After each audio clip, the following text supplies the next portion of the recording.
yego data mu gihe abapromota bose nk'uko bapribiye iyi nkuru ya Mimi Mireille ngo yataye abana bo kwijukira gupromotinga isinema Ndundi bakaza bazipribiya nk'uko nyene isinema Ndundi zoteye imbere ataco zirinze gusaba amafoto bifotoranije n'uyu mu mama sinzi ko ari umumama sinzi ko ari umugore w'umufana wiwe turabiragaragara yuko ari amafoto adasanzwe atari amafoto y'abafana gusa muri ya cedo ni inkuru rero uruhagarara runini nya cyane ruri hagati ndetse twavuga ko ari icuka kibi kiri hagati y'uyu musore Bedis ndetse n'uyu musore Keve 14 ariwe yanditse ireresi ya Heartbeat mbe yitwa Evariste kuri ico nyene cyo kutajya kuri cover cha Keve 14 cyaciye gituma abantu bamwe bagenda bavuga bati muri side na no haracyari hakantu kakangonongono yuko abakinyi b'amareresi bo muri no binuba abakinyi b'amareresi bo muri side best influencer nta kuntu umuntu yo kwandika sinema kandi akongera akayikinamo ari agiteri principale kuva itangure gushika ihere histoire ariwe yerekeye ntibigere bamushyira kuri cover n'umunsi umwe ivyo bigaragaza uburyarya ubwo buryarya nabwo bugasha butuma sinema Ndundi idashobora gutera imbere Keve tumuha amashuko yiwe bashi twige kuvuga ikintu kiza umuntu yakoze n'uyu munyamakuru Biriko entertainment avugwa yuko apromotinga abantu bamwe ndetse akarabira n'agatumba bivanye nabo asanzwe afana ku kinyamakuru ciwiwe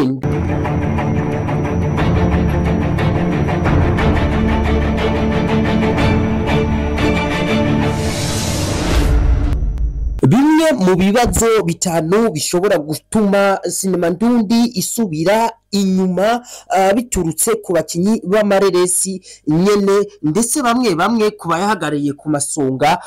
bakaba ari bo baba muriko murabona uwa mbere aza kwisonga n'uyu musore Discraske ndababwira ko ariwe yiyitirira ko ari director w'ireresi ya Heartbeat ariko ivyo bikaba bibeshuzwa n'abantu bamwe bari kuri tere uwa kabiri ashobora gutuma sinema Ndundi isubira inyuma n'uyu munyamakuru Biriko entertainment avugwa yuko apromotinga abantu bamwe ndetse akarabira n'agatumba bivanye nabo asanzwe afana ku kinyamakuru ciwiwe ndetse n'abandi bakinyi b'amareresi bavugwa yuko bagaragaza indero itari nziza bivanye n'ibintu bimwe baba bagomba gushikiriza aho ni nko mu gihe baba bagomba gusohora sinema bagashaba bifotoza amafoto atari meza adahumuriza abantu ndetse aba n'abandi tugiye kuvuga ko ndetse hakaba hariho n'abapromota bamwe ndetse n'abantu bari hanze y'igihugu bafaka abantu bo mu Burundi basanzwe bakina amasinema aho haduma ko urutoki nk'uyu musore Chimamanda Moses umwe asanzwe azwi yuko ari umuntu w'umupinga ku bintu vy'u Burundi cyane ku bakinyi bamwe ndetse sinabakinyi gusa twovuga ko ari nk'abo mu bantu bazwi bose bo mu Burundi ni beshi cyane ikindi gishobora gutuma sinema Ndundi isubira inyuma no kudaha agaciro ababene ko mu gihe bari bakabereye reka tugende inkuru imwe mu kwayo ndakubwira ati gira subscribe kuri iyi channel ya G5C Media TV ugiye guhora uronka vyinshi cyane ndabibutsa ko turi kumwe na Mayeri Kiramvu ni inkuru rero uruhagarara runini nya cyane ruri hagati ndetse twavuga ko ari icuka kibi kiri hagati y'uyu musore Bedis ndetse n'uyu musore musore Keve 14 ariwe yanditse ireresi ya Heartbeat. Uyu munsi akaba biriko biridogwa cyane. Tugende neza mu kiganiro Joakim yakoze kwa Biriko Entertainment, yaravuze yuko uyu musore Keve 14 bamurenganije kwiyi reresi yo muri Moria ya Heartbeat, aho bamuhaye ikibanza atarabereye ndetse bakaba baramurenganije no kubijanye na promotion. Tugende neza tugiye kubiraba kubaravye iyi reresi ya Heartbeat igitangura. Keve 14 niwe ari agiteri principal kuko niwe histoire iba yerekeye, ariko tukaza kuraba ku makava yagiye arifotozwa menshi cyane, ndetse ku makava yagiye agaragara, yagiye apribliwa, akaba atashoboye kugaragarako, ndetse tugasha tubona yuko kandi no mu mapromotion yagiye aba mu biganiro vyagiye bitangwa aho Keve 14 atigeze ahamagagwa n'umunsi umwe. Aha dusha tubona ko kuri cya kinyamakuru cha Biriko Entertainment, haba kuri Facebook cyangwa kuri YouTube, nta na rimwe yigeze atumigwa n'umunsi umwe mu biganiro vyagiye biba, aho hagiye hatumigwa uyu mwigeme Asta Pisco ariwe bashyira imbere cyane, mu gihe bivugwa ko wewe nubwo bagiye bamuhamagara atariko yagaragaye cyane mwiyo sinema. Hariho n'abandi bakobwa bari kuba bahamagawe, bigase bivugwa ati rero Keve 14 tugiye kuraba neza yaribwe. Ni uti yibwe gute? Kwandika sinema kandi akongera akayikinamo ari agiteri principal kuva itangure gushika ihere histoire ariwe yerekeye, ntibigere bamushyira kuri cover n'umunsi umwe. Ivyo bigaragaza ubwo buryarya nabwo bugasha butuma sinema Ndundi idashobora gutera imbere. Muracyari kumwe na kiramvugira subscribe. Mu gihe rero hakiri uburyarya bw'ubwo uko umuntu akina neza kandi akabiviva, hama ntimumushyire kuri cover, ico kintu ubu gutera imbere biracagoranye kandi cyane uko nugusubira inyuma. Ivyo bavyita kwinubana gushika naho abafana bamwe ndetse bamwe bagenda babibona bakavuga bati ibi bintu harimo akarenganyo, kuko Keve 14 yarakwiye kuja kuri cover. Ndetse bamwe n'abandi mbere bakagenda bibaza ati none Keve boba baramurishe kugira ngo bashe bareka kumushira kuri cover. Ivyo bitiwe kukijanye no kudirectinga, nkuko mubibona mu nyandiko canke mu biganiro biravugwa yuko Heartbeat yagiye ihagarikirwa n'uyu musore B10, ariko kubagiye kuri kiri ndetse bamwe bahashitse nanje ubwanje ndimwo bakabivuguruza bavuga bati ahubwo B10 ni wari assista, kuko Keve 14 niwe yari afise uruhara mu bijyanye na script no kubwira abantu ukuntu bakora akosora vyinshi cyane. Ahubwo ati B10 yari akwiye kwandika ko ari we yarondeye location yo gukiniramwo, ndetse akongera agashoramwo ndetse tuvuga ko yari nk'umu manager, kuko ati B10 yakoze ibikorwa bike mu gukosora abakinyi mu kiringo. Abandi basha bavuga bati B10 kuva yokitwa nta munsi numwe aradirectinga sinema nimwe, kuko nizindi yagiye directinga nibo nyene biyobora bakavuga bati reka twebwe twiyobore, nta giture twariye tuvuga ibihari. Reka tugende neza, ndabibutsa kuja kuri Moria Channel TV, mugire subscribe, share, commentaire ku sinema nziza ya Heartbeat ikozwe neza n'umusore yitwa Nyamukuru. Tugaruka kwa Nyamukuru, aho nawe yabaye umwe mu barose ibiganiro agenda atyoza abantu bamwe harimo n'umudirector umurealisateur Amede Manirakiza, aho yagiye abatyoza ndetse bikababaza abantu benshi cyane. Turacari kuri Keve 14 na B10, aho bivugwa rero yuko haje umusore kumuvugira akavuga ati uyu muntu baramurenganije. Ivyo bitihwe reka dusimbere kubindi, kuko nimba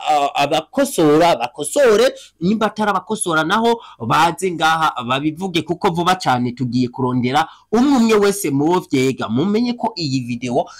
umuntu wese aza guca ngaha bivanye n'ico twamuvuze ko tuzomurondera, hama tumubaze ico ari bubivuge ko haba ku mashusho canke tumutelefone azozagire ico abivuzeko. Eske diko ararabira gatumba mu gutanga interview ni kuri ico nyene cyo kutajya kuri cover ca Keve 14 cyaciye gituma abantu bamwe bagenda bavuga bati muri side na no haracyari hakantu kakangonongono yuko abakinyi b'amareresi bo muri no binuba abakinyi b'amareresi bo muri side ku buryo babandikira sinema bakanayikinamwo bagasha binanamura bakarika kubashira no kuri cover. Ico kiravyonga kikavyongonyora umuntu kuko nta kuntu umuntu yokina bagasha bareka kumushira kuri cover. Reka tugende ku kijanye na lancement officiel. Ku kijanye na lancement officiel gituma isinema Ndundi zisubira inyuma ntikiza gufata iyireresi ya Heartbeat gusa, kiraza gufata amareresi menshi cyane. Turagaruka kuri reka duhere kuri Heartbeat, Kiramunda, data. Izo nizo sinema zagaragayemwo ubu insolite bwo gufata abantu nabi. Ivyo navyo mu gihe habaye gufata umuntu nabi navyo biri mu bintu bisubiza inyuma sinema Ndundi. Ati bafashe nabi abantu gute? Eka ntibafashe nabi abantu bose, ahubwo bagiye inama yo gufata nabi umuntu umwe. Amedemanira kiza umwanditsi akaba n'umurealisateur w'ireresi Intore, Ntindi n'izindi, Kiramunda n'izindi nyinshi zigiye zitandukanye. Byaragaragaye cyane ko yagiye ahezwa hanze na bene amasinema bagasha bisigura ko bari bazanye aba protocol batazi abakinyi ba sinema. Abandi nabo bati buyoba aje atarishe canke ati yazanye abantu barenze yitwaje izina afise. Tugende neza, twese turi mu mafamiye agiye atandukanye, mu miryango yacu, mu kibano. Iyo tugize urubanza uratumira abantu benshi bagiye batandukanye. Iyo umwe mubi wanyu, bofre wawe, so wawe aje azanye abantu benshi bagiye batandukanye, tugasha dufata nka bofre wawe agasha azanye abagenzi biwe babiri canke batanu, ntushobora kumubwira ngo nari nagutumiye wenyene. Uramwubahiriza abo bantu akabinjirana, ahubwo ukamwegera mu nyuma ukababwira ati burya abo bantu wazanye ko ari benshi nta kantu woraba ukongereza ku rutoki. Ntitwovuga ko Amedemanira kiza yarabuze ibihumbi 10 vyo kuriha mwayo maransima yose aho bari gusha bamuheza hanze. Sinaje kumuvugira kuko ntiyantumye, ariko akariho karavugwa. Aha rero birashobora gusubiza inyuma amareresi Ndundi mu gihe atamurigendi n'umwe yohabwa icubahiro mu gihe ashitse mu kibanza cyo kwerekanirwamo ireresi nshasha, bagasha bamuhagarika hamwe n'abafana babuze ayo kuriha kandi we wataba yayabuze. Edaye nta murigendi ariha, ahubwo gushika mu kibanza nk'ico riba ari iteka rinini. Munyumve neza nimunyumve nabi. Aha tugenda neza cyane. Mayeri Kiramvu ndagusaba kugira subscribe kugira ngo ibintu bigende neza cyane. Reka tugende neza ku kamaramaza ka mbere. Nyireresi Kiramunda ya Mimi Mireille niwe yari yayidirectinze arayiyobora, ndetse ibintu biragenda neza kuko ni nawe yari yafashije mu kuyandika. Ariko byarababaje abantu bamwe, ndetse abandi biranabatangaza kubona bamusigaje hanze ngo yazanye abantu benshi bo muri BMT. Abagasha baca no kwidefanda mu binyamakuru ngo wabande wabiki ubwirizwa kuriha batitaye ku cyuri. Mbega mu gihe utokwita kuco umuntu ari kugira ntumurihishe, aho iterambere rizova hehe mu gihe atacubahiro ukihari? Aho twari tukiri muco amaransema. Muri lancement officiel ya Heartbeat none haribonekeje mwiryo kosa ryo gusigaza umukinyi uyu mukinyi Amedemanira kiza mu rugo mu kiringo bari bamuhaye invitation, ndetse uyu musore Bedis Classic ariwe director twobivuga reka tubivuga uko nyene director w'ireresi ya Heartbeat ya bari baravyumvikanye yuko azozana abashaka akazana n'agatererano ko gufasha mw'ireresi deja umugwatererano ntibisaba ngo umuntu mwobrije ayaterera wenyene niwe yimenya ayaterera mu kiringo rero atacubahiro turiko turahana mu mareresi Ndundi mumenya tuyu muntu yarakoze kuva kera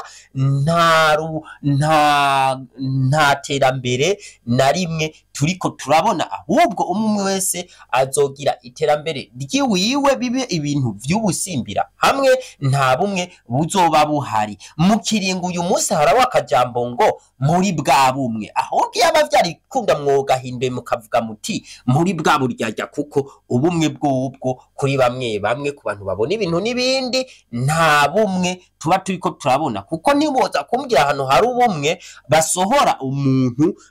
twovuga ko yakoze kuva kera bakamusohora hanze ngo nuko atarishe ibihumbi 10 kandi atari kubera ko ayabuze tugiye neza mu bantu bose bagiye basohora abantu n'abandi bagiye basohora uyu mukinyi w'amareresi akaba n'umwanditsi Amede Manirakiza nta numwe batakoranye duhereye kuri kwidata ya Fanira Vine na Amede barakoranye ibikorwa vyinshi cyane kandi barubahana tugiye kwa Mimimire wewe amwita ko ari barada wiwe amwita ko ari daddy amwita ko ari se wiwe ko ari se wiwe amwita ko ari we amuvyara ndetse rimwe niyo habonetse umuntu amukeneye kugira mwikure avuga yuko yoca muri BMT aho oni kwa Amede Manirakiza bigasha bitangaza rero umuntu wita so on umuntu mwakoranye cyangwa umuntu yagutije abakinyi ugasha uza kumumaramaza umusigaza hanze reka dusimbize ku kindi cyo ku icyamafoto twovuga ko atameze neza imbere yuko dusimbira kwa aya mafoto reka tubanze ducishemo aka kantu kibonekeje uyu munsi aho turiko turabona ku rubuga rwadiko entertainment kuri Facebook hariko haratangazwa amafoto ya Nduwayo umwanditsi ndetse akaba n'umuyobozi w'ireresi y'impano seri ndetse akaba n'umuntu yacumisemo inoti kugira ngo ibikorwa bigende neza ndetse akaba ari ikica ku rubuga rwiwe rwa Nduwayo official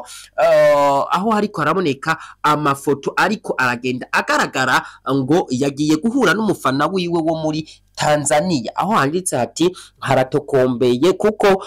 Nduwayo yahuye n'umufana wiwe amufana birenze amafoto bifotoranije n'uyu mama sinzi ko ari umumama sinzi ko ari umugore w'umufana wiwe turabiragaragara yuko ari amafoto adasanzwe atari amafoto y'abafana gusa aya mafoto rero tugasha tubona ko ariko atera amakenga bamwe aho bavuga bati none ko uyu papa yubatse gute yifotoza amafoto nk'aya ari romantique kandi afise umudamu none ibi bisiguye iki yoba yagiye muri Tanzania agiye gucepuka cyane yajanywe n'ibikorwa aha dusha tugaruka mu kindi gituma sinema Ndundi zitatera imbere ni ibintu byo kwinjiranira mu buzima busanzwe atari mu buzima bwa sinema mama ngo naka yarahukanye ngo canke ngo afise abana aha naho bari bagize imisi imbuga zose zitandukanye binjirira mu buzima uyu mwigeme Mimi nako uyu mugore Mimi Mireye bavuga yuko yataye abana ndetse imbuga zose abanyamakuru bakaba bari bagize imisi bapromotinga iyi nkuru bapromotinga abana b'uyu mu mama Mimi Mireye mu gihe abapromota bose nkuko baprebiye iyi nkuru ya Mimi Mireye ngo yataye abana bo kwijukira gupromotinga isine isinema ndundi bakaza bazipublia nkuko nyene isinema ndundi zizoteye imbere ataco zirinze gusaba ariko kugira ngo bapromoting igikorwa cy'umuntu ari kizozana kamaro bamwaka inoti y'umurengera ntibamusaba y'amayinite ariko gufata umuntu ukamupublia ngo yataye abana ukabikora kuri gusa atana y'amayinite umwatse motive ngo ukeneye views ico kintu rero tukireke n'uyo mimimire nyene yatiri mu kija abantu mu kuririmba indirimbo yitwa ngo nkubitirijini mana isinzirire guhwera bamwe bati hari umuntu yariko aravuga boba batavuga rumwe muri industry y'u Burundi ariko ivyo ntitwobirandirako vuba cyane rero tukavuga duti tube tureka kwinjiranira mu buzima Nikimama Damoze tubona ko nawe ari mu bantu bagenda binjirira mu buzima abantu bakina amareresi ivyo navyo bigatakaza icizere ku bantu badukurikirana bari mu bihugu bitandukanye vyo hanze kuko bituma tuboneka ko turi abantu atagaciro dufise nko gupublia amaguru y'umukinyi Fanira Vine ngo ntameze neza ivyo ntaco vyari bitwaye umwanya muba mufashe mu publia amaguru ya Fanira Vine kubera iki mutowufata mu publia isinema nziza rikarakina yitwa Data iyo sinema ikaba yarakozwe ku buhinga bwiza cyane na Truafa nyene ni Nyamukuru yigeze kuyiponda avuga ati iyi sinema isa nabi ifise ama image mabi irutwa ni sinema z'inkinamico ninde ndetse n'undi muntu tutamenye yaje aravuga ati baranyivye histoire ivyo byose ni ibintu biba bigenda bivugwa bisubiza umuntu inyuma aha ni mu gihe twovuga duti none nimba umuntu yiyumviri akandika histoire hagashobora ni kundi muntu azavuga ati banyivye histoire wumva iterambere iri he aburi kuragaragaza yuko ata muntu agikora ibintu vyiwe reka tugire rero abo dushimira reka dushimire umukinyi w'amareresi Remy Nice official niwe mukinyi wenyene uzosanga atari karaja ku marezo sosio ngo ariko aravuga umuntu nabi dushimire Bedisi Classic na wene nta muntu avuga nabi usivye ko bamuvuga ko yiyitirira ibikorwa atakoze dushimire kandi uyu mu Monsieur Diko Entertainment aragerageza gupromotinga nubwo bamutora kanenge yuko apromotinga bamwe abandi akabareka ni benshi cyane dushimire Mimimire yagize uruhara rudasanzwe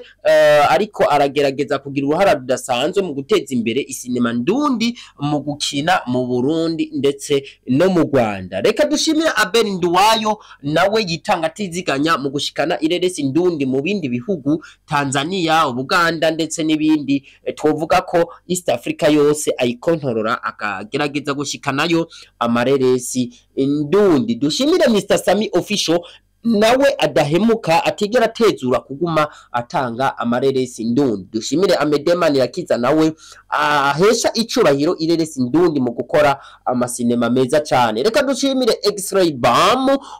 umukameramani mwiza afata image nziza ngaha mu gihugu cyacu cy'u Burundi ndetse ariwe mukameramani dufise aherutse kuja mu gihugu cha Tanzania gufata gukora ireresi nziza kumbure niwe mu bantu baba cameraman twovuga ko ariko aravyitwaramwo neza cyane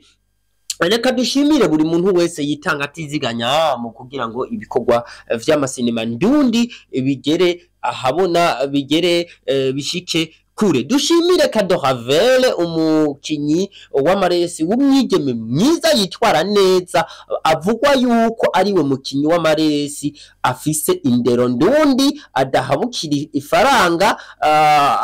ata muntu yoza amuhenda dushimire John Key yitwa kugwaruka akavuga ati reka ndabahe kamera